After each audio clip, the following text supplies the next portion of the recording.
Hi again, so this is part F of substitution method. तो ये substitution method के part F में आपको दिखेगा डिनोमिनेटर में कॉस की टर्म, साइन की टर्म या दोनों भी, साइन या कॉस।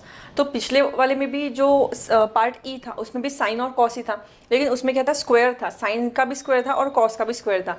उस टाइप में हम लोग क्या करते थे, कॉस स्क्वायर की टर्म को बाहर निकालते थे, अगर वो है भी या नहीं भी हम लोग कॉस स्क्वायर से मल्टीप्लाई एंड डिवाइड करते थे। लेकिन इस टाइप में आइदर आपको कॉस दिखेगा या साइन दिखेगा या दोनों दिखेंगे। तो इसके कुछ फॉर्मूले मैंने जो लिखा है, तो इस टाइप के लिए फॉर्मूले आपको याद करना है। अब ये फॉर्मूला कैसा है, अगर साइन एक्स है, अगर इसमें साइन एक्स की टर्म है तो हम लोग क्या पुट करेंगे, 2t upon 1 plus t square. अगर उसमें कॉस की टर्म है तो हम लोग पुट करेंगे 1 minus T square upon 1 plus t square. और dx तो रहेगा ही, तो विद रिस्पेक्ट टू x कर रहे हैं तो dx रहेगा, तो dx की जगह हम लोग क्या पुट कर रहे हैं, 2 dt upon 1 plus t square. तो so this formulas are fixed for part F. तो आखिरी में हम लोग जब सॉल्यूशन निकालते हैं फुल, जैसे थर्ड टर्म लगाते हैं, पार्शियल फ्रैक्शन लगाते हैं या कोई और फॉर्मूला अप्लाई करते हैं, उसके बाद में आखिरी में जो हमको आंसर मिलेगा उसमें जो t रहता है, t को हमको वापस x के फॉर्म में कन्वर्ट करना पड़ता है, तब हम पुट करेंगे आखिरी में t is equal to tan of x by 2। Let's take the first example, integration dx upon 5 plus 4 cos x। तो हम लोगों को क्या करना है, यहाँ पे cos x की टर्म है, dx की टर्म है, हमको सिंपल ये जो फॉर्मूला था dx और cos x का वो पुट करना है। तो क्या मिलेगा हमको, dx की जगह 2 dt upon 1 plus t square upon 5 plus 4। cos का फॉर्मूला क्या है हमारा, 1 minus T square upon 1 plus t square, right.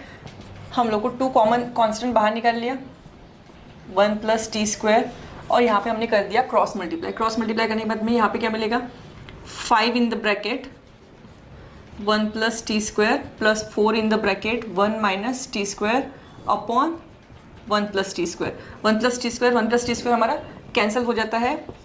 हर एक टाइप में यही होगा कि 1 plus t square न्यूमरेटर का और डिनोमिनेटर का हमारा कैंसिल हो जाएगा। dt अपॉन 5 अंदर मल्टीप्लाई किया तो 5 plus 5t square plus 4 minus 4t square, integration dt upon 5t square minus 4t square is t square plus 5 plus 4 is 9। तो हम लोग 9 को क्या लिख सकते हैं, 3 स्क्वायर। तो हमारा फॉर्मूला क्या बचाएगा, 1 upon x square plus a square, 1 upon a tan inverse of x upon a, that is 1 upon 3 tan inverse of t is tan x by 2 upon 3 plus c। ये हमने सब्स्टिट्यूट करके, ये formula substitute करके हमने ये solve करके ये answer निकाला। The next problem is dx upon 3 minus 2 sine x। जैसे हमने यहाँ पे cos का फॉर्मूला पुट किया था, वैसे हमको यहाँ पे साइन का फॉर्मूला पुट करना है। तो क्या आ जाएगा, 2 dt upon 1 plus t square, 3 minus 2 in the bracket 2t upon 1 plus t square. फिर यहाँ पे 2 कॉमन निकाल लिया, dt अपॉन, क्योंकि यहाँ पे एलसीएम लेने के बाद यहाँ पे 1 प्लस टी स्क्वायर, यहाँ पे क्रॉस मल्टीप्लाई करने के बाद 3 in the bracket 1 plus t square minus 4t upon 1 plus t square. यहाँ का जो डिनोमिनेटर का 1 प्लस, न्यूमरेटर का 1 प्लस टी स्क्वायर और डिनोमिनेटर का जो क्रॉस मल्टीप्लिकेशन करके आया है वो 1 प्लस टी स्क्वायर कैंसिल हो गया। हमें मिलेगा 2 in the bracket dt upon 3 plus 3t square minus 4t, 2 in the bracket dt upon 3t square minus 4t plus 3। तो हमारा ये आ गया है टाइप थर्ड टर्म का। थर्ड टर्म के लिए हम लोग क्या करेंगे, पहले टी स्क्वायर का कोएफिशिएंट सिंपल करने के लिए टी स्क्वायर का कोएफिशिएंट 1 कर लेंगे, तो ये हो जाएगा, मतलब 3 हमको कॉमन बाहर निकाल लेना है। तो यहाँ पे 3 से सबको डिवाइड कर दिया, क्या आ जाएगा, T square minus 4/3t plus 1। फिर यहाँ पे हम लोग थर्ड टर्म अप्लाई करते हैं। Third term is equal to middle term square upon 4 into first term. जो हमने प्रीवियस जो इंटीग्रेशन के जो हम लोग लेक्चर्स किए हैं उसमें मैंने थर्ड टर्म का एक टाइप लिया है, वो ज़रूर देखना, partial fraction method and third term एक साथ लिए हुए। मिडल टर्म इज माइनस 4/3 का whole square upon 4 into first term is 1, so I get 16/9 upon 4, that is 4/9। तो मुझे एड एंड सब्सट्रैक्ट करना है 4/9 फ्रॉम द डिनोमिनेटर। तो मुझे क्या मिलेगा, 2/3 integration dt upon T square minus 4/3t plus 4/9 minus 4/9 और आखिरी में ये बचा हुआ +1।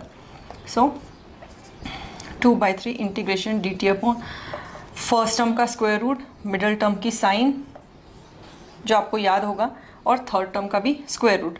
तो यहाँ पे मुझे मिलेगा t माइनस 2/3 का होल स्क्वायर प्लस 9 माइनस 4 यानी कि 5, तो 5/9, और 5/9 मिलता है मुझे इसको मैं लिख सकती हूँ रूट 5/3 होल स्क्वायर। 5/9 को मैंने कर दिया रूट 5/3 होल स्क्वायर। फॉर्मूला लगेगा 1/x² plus a², 2/3 1/a tan inverse of x upon a, जो हम लोग को सिंप्लीफाई करके मिलेगा यहाँ पे 3 कैंसिल हो जाएगा, ये 3 मुझे यहाँ पे न्यूमरेटर में मिल जाएगा, और 3 यहाँ पे एलसीएम अगर मैं यहाँ पे क्रॉस मल्टीप्लाई करती हूँ तो भी ये 3 डिनोमिनेटर कैंसिल हो जाएगा, तो मुझे मिलेगा 2/√5 tan इनवर्स ऑफ t, यानी कि ये जाएगा 3t माइनस 2/3, और ये 3 कैंसिल हो जाएगा, तो 3t माइनस 2 को मैं लिख सकती हूँ 3t, यानी कि tan x/2 माइनस 2/3 तो कैंसिल हो गया, बचेगा ये √5 प्लस c। ये हमारा रहेगा फाइनल आंसर इस केस के लिए, सेकंड प्रॉब्लम के लिए। So the third problem is dx upon 2 sin x plus cos x। सो ये फॉर्मूला हमको पुट करना है, इसमें साइन और कॉस दोनों के फॉर्मूले पुट करना है, तो फिर dx हो जाएगा 2 dt upon 1 plus t² upon 2 sin x हो जाएगा 2t upon 1 plus t² and cos x 1 minus t² upon 1 plus t²। अभी इसमें से 2 हमने कॉमन निकाल लिया बाहर, dt upon 1 plus t² numerator में, और ये 4t plus 1 minus t² upon 1 plus t²। क्योंकि दोनों के डिनोमिनेटर सेम थे इसलिए हमने सेम इसको एक बार लिख दिया और ऊपर वालों को ऐड कर दिया। न्यूमरेटर में 2, अब ये 1 प्लस t² यहाँ पे कैंसिल हो गया, तो हमें मिलेगा dt अपॉन माइनस t², इसको रीअरेंज कर दिया ऑर्डर के फॉर्म में, तो minus t² plus 4t plus 1। इसमें से हमने अगर माइनस साइन कॉमन ले ली तो it becomes minus 2 dt upon t² minus 4t minus 1। यहाँ पे हमको अप्लाई करना पड़ेगा थर्ड टर्म मेथड, क्योंकि ये फैक्टराइज नहीं होता है। अगर फैक्टराइज होता है तो हमको पार्शियल फ्रैक्शन मेथड अप्लाई करनी पड़ती है, अगर फैक्टराइज नहीं होता है तो हमको थर्ड टर्म मेथड अप्लाई करनी पड़ती है।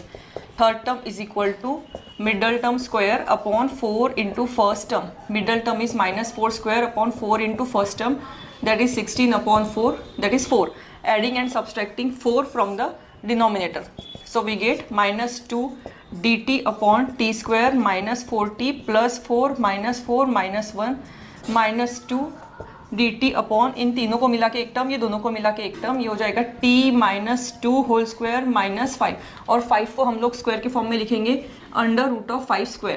तो फॉर्मूला हम कौन सा अप्लाई करेंगे, 1/x² minus a²। 1/x² minus a² का फॉर्मूला है 1/2a log of x minus a upon x plus a।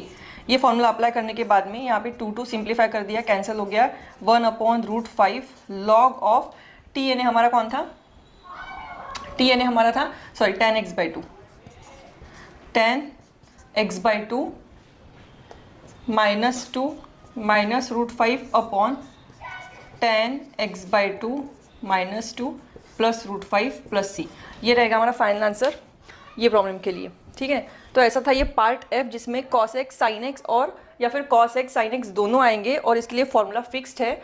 इसमें अगर स्क्वायर रहा तो पार्ट ई से सॉल्व करना, पार्ट ई में जैसे सॉल्व किया था वैसे सॉल्व करना है, अगर स्क्वायर नहीं रहा तो इस टाइप से सॉल्व करना है आपको।